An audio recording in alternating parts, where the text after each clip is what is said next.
Hello class, for the week 6 we are having the X-ray diffraction as the first topic. We know that diffraction is the scattering of the light rays from a particular angle when the light rays incident at a particular material. So X-ray powder diffraction method is a rapid analytical technique that is used for phase identification of crystalline material, and it provides information on cell dimensions.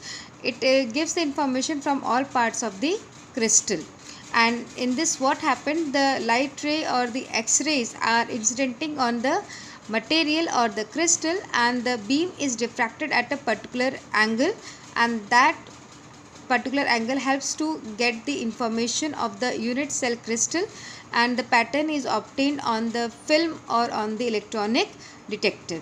So here is the diagram which shows that there is the crystal material and the incident beam is falling on this crystal material. The diffracted beam is coming out at the angle of 2 theta, and this is there is also a transmitted beam with an angle of 2 theta with the diffracted beam, and the pattern is obtained on the electronic detector or the thin film. This X-ray diffraction gives out the law called as the Bragg's law. This Bragg's law is taken out with the series of experiments, and it depends on the formula as called 2d sin theta is equal to n lambda, where n is equal to 1 for the first order of reflection, lambda is the wavelength, theta is the X-ray incident angle, and d is the distance between the atomic layer. So this Bragg's law is used to explain the interference pattern of X-rays scattered by the crystals and the diffraction that has been developed to study the structure of all states of matter with any beam. Now there are various methods that are using the X-ray diffraction method. The first one is Law's photography method or Law's method. This method is mainly used to find out the orientation of large single crystal when the radiation is reflected from or transmitted through the fixed crystal, and it can be in the transmission form or back reflection Law's method. So they form an array of spots, that is by these two methods, and Bragg's angle is fixed for every set of planes in this. So each set of planes picks out and diffracts the particular wavelength from the white radiation that satisfies the Bragg's law for the values of various theta involved. So see, in this transmission loss method and the back reflection loss method, we are having the X-rays falling on the single crystal, and in this X-ray is passing through the thin film, and there is single crystal where it incident and then back reflection is there. So the spots are formed on the film, whereas in this case directly X-ray is going on the single crystal, and then through the film it is transmitted, where we get the large pattern of the spots, and the small pattern of the spots is on the film. So these film spots are used to find out the information as the orientation of large single crystal. Next is the rotating crystal method.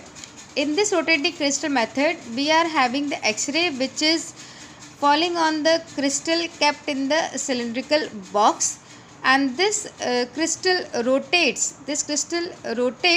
And it when it rotates, so it just finds its coordination with the plane and the incident X-ray beam, and then the pattern is formed on the reflected beam, and this is the white spot which is white layer which is having the various spots. This is the cylindrical film. So these are the reflected beam, and these reflected beams are located on the surface of imaginary cones. By recording of these diffraction patterns, both angle and intensities, the various crystal orientations and shape and size of the unit cell, as well as the atomic arrangement inside the cell, can be obtained. So this was about the rotating crystal method, and it depends only because it gives such information only because the crystal is rotated, which is a set of lattice that will be irradiated with the X-ray beams, and the correct Bragg angle for the monochromatic incident beam, and at that point a diffracted beam will be formed. So that helps the rotating crystal method to give various information. Next one is the powdered diffraction method. In this powder diffraction method, till now we were taking the single crystal part. Now where the single crystal is not available, what we can do over there? At that point we take the specimen powdered sample, and that powdered sample is illuminated by the X-ray pattern, and that X-ray pattern will give you the pattern as shown in this graph, which is having the 2 theta on the x-axis and the counts of the peaks on the y-axis. So this is giving you the information as same orientation for the various powdered sample.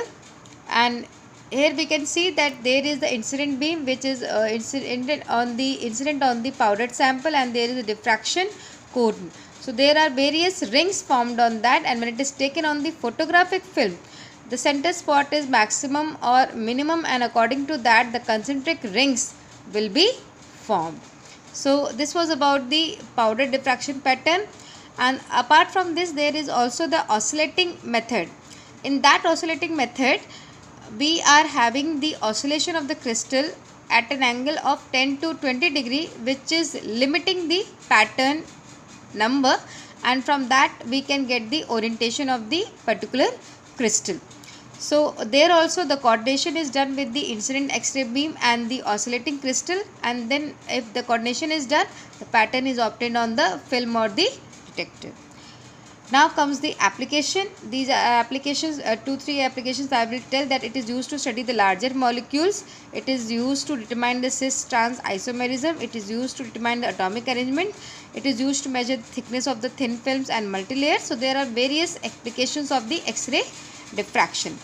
Next are the limitations. There are 2 limitations that are given, that it is for fixed material and the detection limit is 2% of the sample, and the peak overlay may occur, that is for the powdered sample 1, and that burst of the high angle reflection. So these are the 2 limitations. Kindly go through the notes also that has been provided, and this is end for the X-ray diffraction pattern. Thank you.